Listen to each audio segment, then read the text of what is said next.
Tere! Tänase planimeetria tunni teemaks on trapets. Olen juba rääkinud mõnedest tähtsatest nelinurkadest, ehk siis ma olen rääkinud rööpkülikust, ma olen rääkinud rombist, ka ruudust, ristkülikust, aga trapetsist pole ma veel rääkinud. Ja praegu siis ma teengi seda. Tutvustan teile siis trapetsi. No te kõik juba keskkoolis teate, mis on trapets, aga me kordame need põhilised omadused ja tunnused ja võib-olla ka sõnastame neid tunnusi, mida te pole veel varem kuulnud trapetsist. Aga alustame siis trapetsi definitsioonist. Trapets on siis nelinurk, millel on täpselt üks paar külgi paralleelsed. Ehk siis selleks, et mingi nelinurk oleks trapets, tal peab olema üks paar paralleelseid külgi ja mitte siis täpselt üks paar peab olema. Näiteks siin on üks näide trapetsist ja tal on BC ja AD küljed paralleelsed. Aga need AB ja CD küljed, need ei tohi olla paralleelsed. Kui need oleksid paralleelsed, siis tegu oleks siis rööpkülikuga ja mitte trapetsiga. Ja samuti need küljed, mis on omavahel paralleelsed, need me nimetame siis trapetsi alusteks, основание трапеции.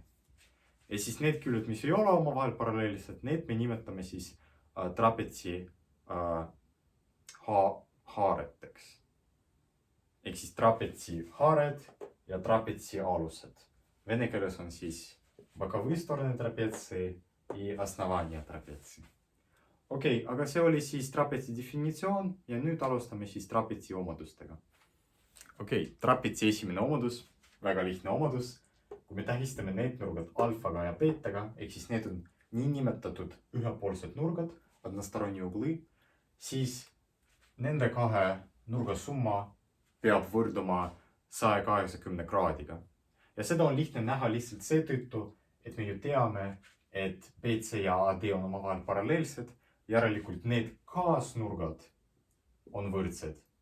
Aga me näeme, et kui me võtame mingi suvalise punkti selle külje pikendusel, siis need kolm punkti on ühel sirgel ja järelikult alfa plus beta peab olema 180 kraadi. Ja sellest see omadus tulenebki ja samas see ei ole ühtlasi ka ainult omadus, vaid see on ka tunnus. Kui te avastate, et teil on mingi nelinurk, mis rahuldab seda, et alfa plus beta on 180 kraadi, siis te kohe saate aru, et need küljed on omavahel paralleelsed. Aga tegelikult see veel ei tähenda tingimata seda, et see on trapets, sest see võiks olla ka rööpkülik, aga te kindlasti saate teada, et tegu on kas trapetsiga või rööpkülikuga. Okei. Teine omadus on siis, ma kirjutan trapetsi nurgapoolitaja, bissektriisa trapetsi. Ja see seisneb selles, et kui te tõmbate ükskõik mis nurgast nurgapoolitaja, praegu ma siis joonistan nurga B nurgapoolitajad. Ja kui te tähistate siis selle nurgapoolitaja lõikepunkti alusega AD, näiteks E-ga, siis te kohe saate kätte seda, et AB on võrdne AE. Ja E on siis nurgapoolitaja lõikepunkt alusega. Ja miks see on tõsi? Meil oli täpselt sama omadus ka rööpküliku kohta ja tõestus on täpselt sama sel juhul ka. Et me näeme, kuna see nurg oli beta ja me tõmbasime siis nurgapoolitaja, järelikult see nurg on meil beta kahendiku ja see nurg on meil ka beta kahendiku. Aga siis meenutame, et meil BC on paralleelne AD-ga, järelikult need kaks nurka peavad olema võrdsed, sest need on siis põiknurkad, nakrislõžaši uglõi, при двух параллельных прямых. Järelikult see nurk on meil ka beta kahendiku ja siis me näeme, et meil on üks kolmnurk, milles on siis see nurk beta kahendiku ja see nurk on ka beta kahendiku. Järelikult see kolmnurk on meil võrdhaardne, ehk siis see AE, ehk siis üks lõikudest, mis tuleb, kui me seda nurgapoolitajat lõikame selle alusega, ta on võrdne meil ühe trapetsi haarega. jah, selline omadus. Okei, nüüd uurime, kuidas arvutatakse siis trapetsi pindala. Selleks, jälle teeme joonise, meil on suvaline trapets, millel on siis need kaks külge paralleelsed, ehk siis BC on AD-ga paralleelne. Ja nüüd me tahame aru saada, kuidas arvutada selle trapetsi pindala. Selleks tõmbame näiteks punktist B kõrguse alusele AD ja olgu siis selle kõrguse pikkus H. Samuti tähistame selle aluse pikkuse A-ga ja ülemise aluse pikkuse B-ga. Ehk siis meil on sellised tähistused A, B ja H. Nüüd paneme tähele, et me võime meie trapetsi jaotada kaheks kolmnurgaks. Ehk siis kolmnurgaks ABD ja kolmnurgaks BCD. Ehk siis me näeme, et meie trapets nagu täielikult koosneb neist kahest kolmnurgast. Järelikult me saame kirjutada, et trapetsi ABCD pindala on tegelikult kolmnurga ABD pindala pluss kolmnurga BCD pindala. Saame sellise võrdluse kätte. Ja nüüd me juba väga hästi teame, kuidas kolmnurkade pindalat arvutatakse. See on lihtsalt alus korda kõrgus jagatud kahega. Ja nüüd me teeme siis samamoodi, aga me arvestame ka üht nagu selle kujundi omapära, et see kolmnurk on meil nürinurkne. Ja kui me tahame sellest tipust tõmmata kõrgus alusele BC, siis see tuleb väljaspool seda lõiku. Aga see on okei. Niimoodi ka arvutatakse kolmnurga pindala. Et kui meil on nürinurkne kolmnurk, siis tema kõrgus on siis kõrguse pikkus juba selle aluse pikendusele. Ja mitte siis, ta satub pikendusele, mitte siis lõigule. Okei. Aga siis meil see teine kõrgust punktist D alusele BC on samamoodi H. Miks? Sest need BC ja AD olid paralleelsed. Ehk siis meil on need paralleelsed ja kuna need on paralleelsed, siis see nurk on meil ka täisnurk. Aga kuna see on täisnurk, ehk siis nende kahe nurga summa on meil 180 kraadi, järelikult me saame, et see kõrgus on sellega ka paralleelne. Ehk siis me lihtsalt saame ristküliku, sellise ristküliku. Aga ristkülikus on kõik vastasküljed omavahel võrdsed. Järelikult see on ka H. Ja nüüd me võime meie pindalat lihtsalt arvutada, kasutades siis need kaks kolmnurka. Ma kirjutan siia, et kolmnurga ABD pindala on A korda H jagatud kahega ja kolmnurga BCD pindala on meil H korda B või B korda H jagatud kahega.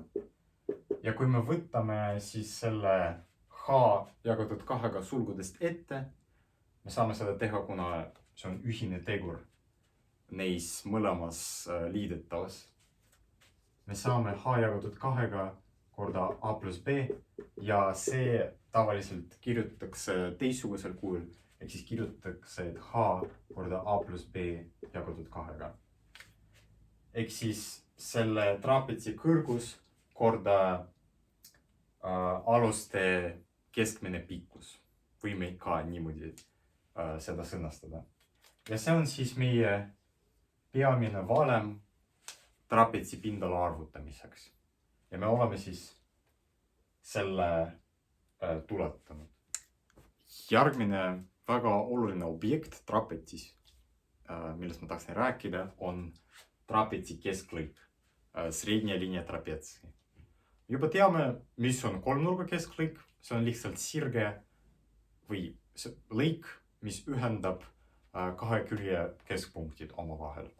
Ja tegelikult trapetsi korral on see definitsioon peaaegu samasugune, aga me ühendame need haarade keskpunktid omavahel ühe lõiguga. Ja suur küsimus on selles, millega võrdub trapetsi kesklõigu pikkus. Kas see kuidagi sõltub võib-olla alustest või kas see võib-olla sõltub kuidagi trapetsi haaradest ja osutub, et seda saaks väga kergesti nagu väljendada, kui me teaksime just need aluste pikkused. Kui me teame aluste pikkused, siis on väga lihtne arvutada ka kesklõigu pikkus. Ja siis tähistame nagu alati me tähistame siis trapetsi korral alused A-ga ja B-ga. Ja meie siis väide, mida me tahame praegu tõestada, on see, et MN ehk siis lõigu MN pikkus on võrdne A plus B jagatud 2-ga ehk siis kahe aluste aritmeetilise keskmisega. Kuidas me seda hakkame tõestama? Ma ise praegu enne seda, kui ma hakkasin seda filmima, ma üritasin iseseisvalt see ära tõestada ja mul tuli üks päris ilus lahendus, mida ma tahan teiega jagada. Ja idee seisneb selles, et me tahame kuidagi trapetsi kesklõigust saada kolmnurga kesklõiku. Sest kolmnurga kesklõikudes me teame päris palju. Me teame, et kolmnurga korral, kui meil on kolmnurgas kesklõik, siis kui selle aluse pikkus on meil näiteks K, siis me teame, et selle kesklõigu pikkus on täpselt see aluse pikkus jagatud 2-ga. Ehk siis me nagu tahame kuidagi tekitada kolmnurk, milles see kesklõik, mis meid huvitab, oleks ka ühtlasi mingi kolmnurga kesklõiguks. Ja kuidas me seda teeme? Teeme seda sellisel moel. Ma võtan teise värvi.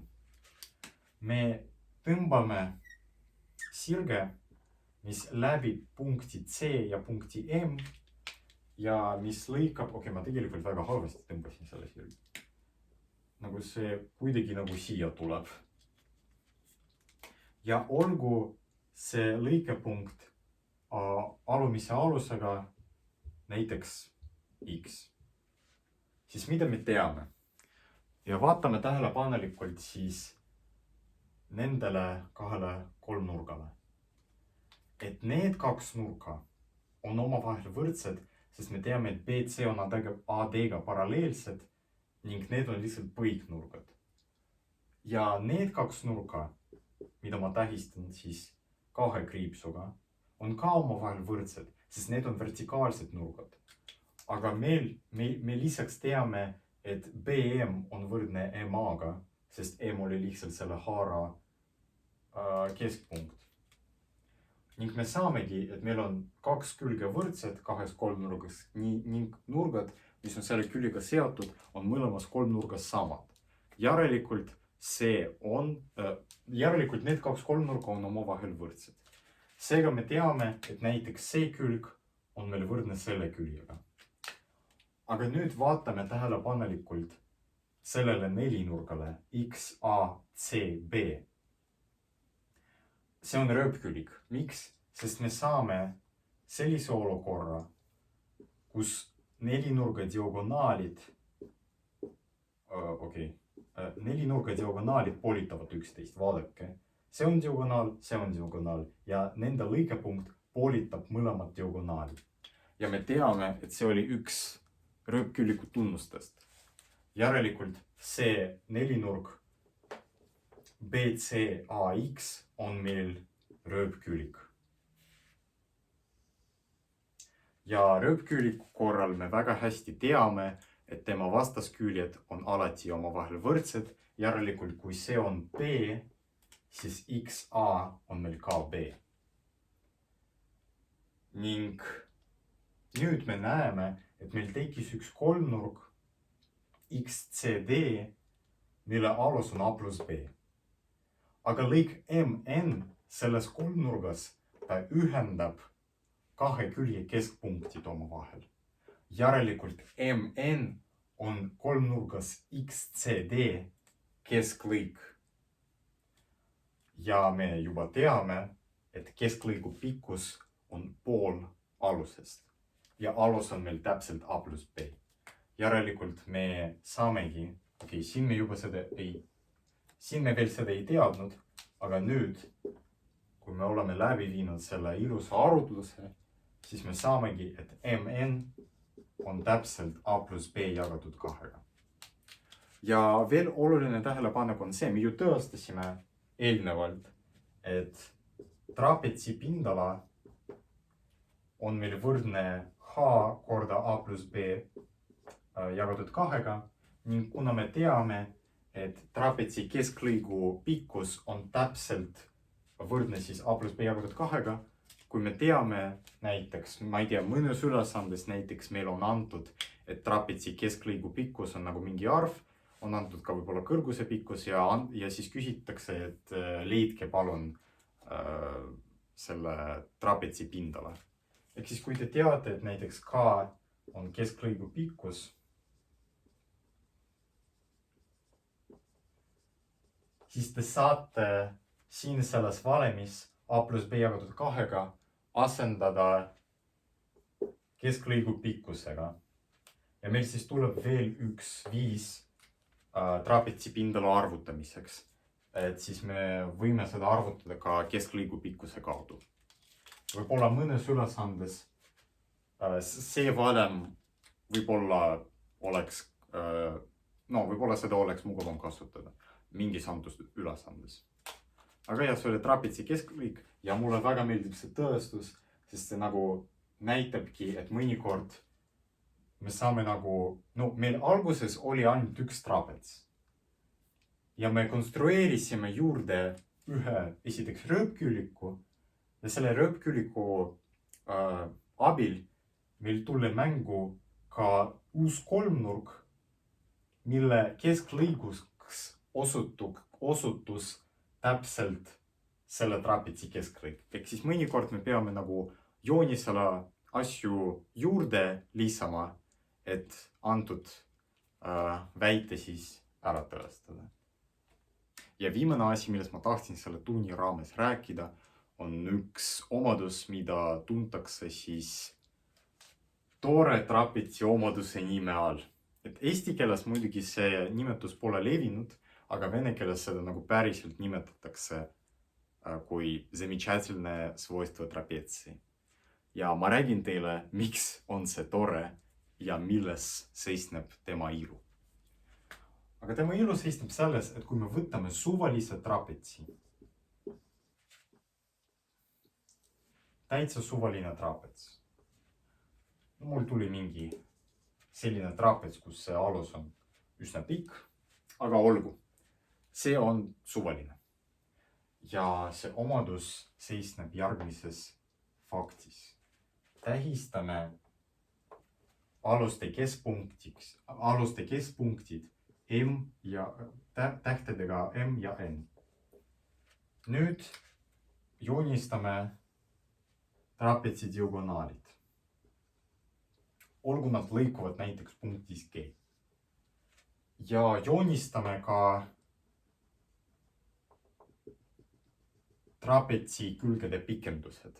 Ja olgu trapetsi külgede pikendused, olgu see lõikepunkt tähistatud K-ga. Ja siis see omadus, mis on päriselt väga tore, seisneb selles, võib-olla te juba näete, milles ta seisneb, aga meil on olemas 4 punkti, mida ma olen praegu siis konstrueerinud. Meil on punkt K, M, G ja meil on punkt N. Ja võib-olla te näete seost nende punktide vahel. Ja kui te ei näe, siis ma praegu näitan. Et tegelikult osutub, et kõik need 4 punkti asuvad ühel ja samal sirgel. No ma muidugi ligikaudselt joonistasin, aga kui te teete täpse joonise joonlauaga või arvutis näiteks, siis te näete, et need 4 punkti on tõepoolest kõik ühel sirgel. Ja miks see on tõene, miks see omadus kehtib? Praegu siis veendume selles. Ja kuidas me üldse saame siis tõestada, ma praegu kustutan selle sirge ära, sest me ei tea veel, et need punktid on tõepoolest ühel sirgel. Aga kuidas me saame üldse näidata, et 4 punkti on ühel sirgel? Okei, võib-olla me teame, kuidas näidata, et 3 punkti on ühel sirgel, aga kuidas me näitame siis, et 4 punkti korraga on ühel sirgel? Ja idee on selles, et me esiteks näitame, et meil punktid M, G, N on ühel sirgel. See on siis esimene osa meie tõestusest. Aga teine osa oleks siis see, et me näitame, et K, M, N ühel sirgel.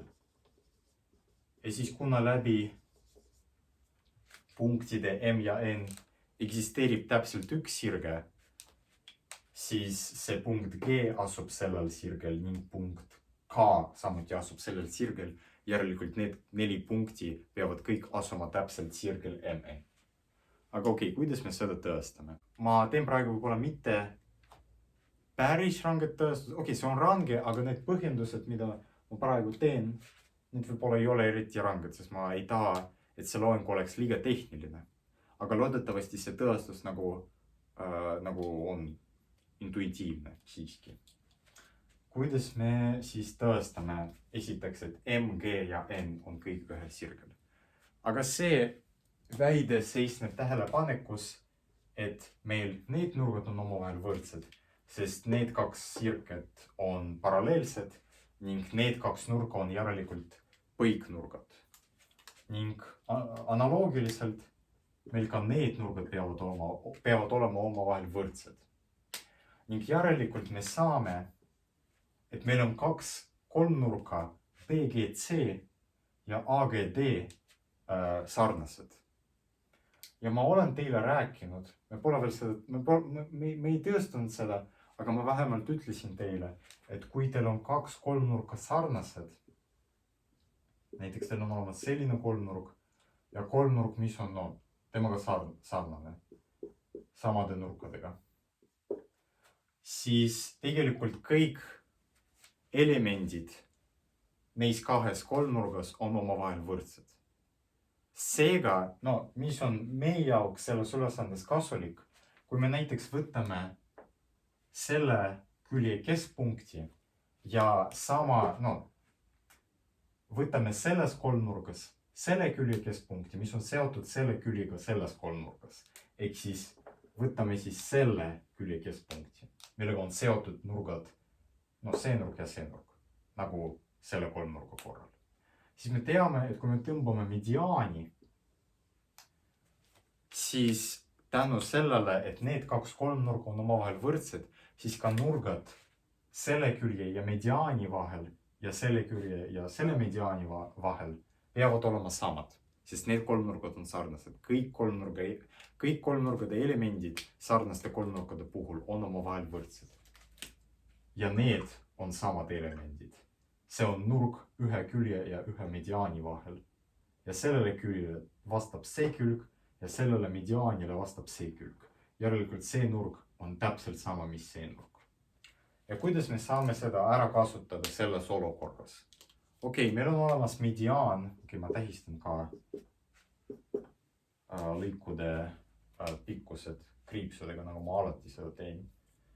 Ning me näeme, et kui me tõmbame need 2 lõiku, me veel ei tea, et need on ühel sirgel. Ma isegi nagu spetsiaalselt joonistasin seda niimoodi, et ei paista, et need on ühel sirgel. Aga vaatame tähelepanelikult siia. See nurk, mida ma tähistan sükse joonega, on nurk mediaani ja külje vahel. Sellele küljele selles kolmnurgas, mis on temaga sarnane, vastab külg GD. Ja sellele mediaanile selles kolmnurgas vastab muidugi mediaan GN. Ehk siis nurk selle külje ja mediaani vahel peab võrduma nurgaga selle külje ja selle mediaani vahel. Ehk siis see nurk on meil samuti see veider tähistus, mis ma siia sisse tõin. aga nüüd me näeme, et nurk MGB on meil võrdne nurgaga DGN. Need nurgad on vertikaalsed ja see on siis piisav fakt, et järeldada, et MGN on ühel sirgel, sest me teame, et kui meil on kaks sirget, kui need lõikuvad mingis punktis, siis vertikaalsed nurgad on võrdsed ja me tõestasime siis need nurgad on vertikaalsed. See oli üks sirge, järelikult see ka peab olema üks sirge. Ehk siis sellega on meil see osa ära tõestatud. Okei. Kuidas me siis näitame, et KM ja N peavad olema ühel sirgel? Aga see on ka väga sarnane arutlus selle arutlusega, mis me oleme siin juba teinud, aga see seisneb tähelepanekus juba, et meil kolmnurgad KBC ja KAD on sarnased. No seda on lihtne näha, sest see on sirge, mis on paralleelne, järelikult see nurk on meil võrdne selle nurgaga ja see nurk on meil võrdne selle nurgaga ja sellest siis tulenebki, et need kaks kolmnurka on sarnased. Ja siis ma võib-olla ei tee nii detailselt see läbi, nagu ma tegin selle väite tõestamisel. Aga ma lihtsalt siis ütlen teile, et vaadake, meil KM on mediaan selles kolmnurgas. Aga KN on mediaan, millele vastab täpselt see mediaan KM selles kolmnurgas, aga see on juba mediaan selles suures kolmnurgas. Ja nagu ma siin juba arutlesin, see tähendab seda, et meil nurk BKM ehk siis väikeses kolmnurgas nurk külje ja mediaani vahel peab võrduma meil nurgaga AKN. Ehk siis selles suures kolmnurgas K nurgaga, mis on selle külje ja selle mediaani vahel. Aga nurk AKN on ühtlasi ka nurk BKN. Ehk siis me tõestasime praegu, et meil on mingi selline olukord. Meil on olemas mingi nagu nurk, siin on meil punkt K, siin on meil punkt B ja meil on olemas mingi punkt N ja mingi punkt M. No tegelikult M peab olema üleval ja N peab olema allpool. Ja siis me teame, et see nurk on meil mingi fikseeritud nurk. Ja siis samuti, kui me ühendame need punktid, siis see nurk on ka seesama fikseeritud nurk. Aga see tähendabki, et M ja N peavad asuma ühel sirgel. Sest kui me vaatleme nagu konkreetset nurka, siis meil on täpselt üks sirge, mis moodustab selle küljega fikseeritud nurka. Sest kui me pöörame niimoodi pidevalt seda sirget, siis see nurk pidevalt muutub ja meil on ainult üks hetk, kus ta võrdub nagu mingi fikseeritud väärtusega. Järelikult M ja N peavad asuma ühel sirgel. Vot selline arutlus oli, võib-olla see oli veidi keeruline, aga te võite siis tagasi vaadata ja veel mõelda sellele. Ja, ehk siis me saamegi selle arutluse abil, et meil on, need on ühel sirgel ja me siis paneme tähele, et meil on M ja N mõlemas sirgede, mitte sirgede, vaid mõlemas punktide kolmikus. Ja kuna läbi punktide M ja N eksisteerib täpselt üks sirge, siis järelikult nii punkt K kui ka B peab sellele sirgele asuma. Ja me saamegi meie väga toreda ja päriselt ilusa trapetsi omaduse. Loodetavasti see oli päris üllatav omadus. Loodetavasti võib-olla te seda varem ei teadnud ja loodetavasti see teile meeldis. Aga see oli kogu teooria, mis ma tahtsin teile praegu rääkida. Ning see oli siis kogu selle teisipäeva tunni sisu.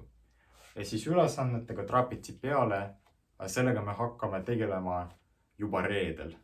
Tuleb mingi ports ülesandeid, mitte päris palju, ma arvan mingi 3 või 4 tükki ja mitte päris keeruliselt. Võib-olla mingid lihtsamad arvutusülesanded tulevad. Aga aitäh teile vaatamast, kuulamast.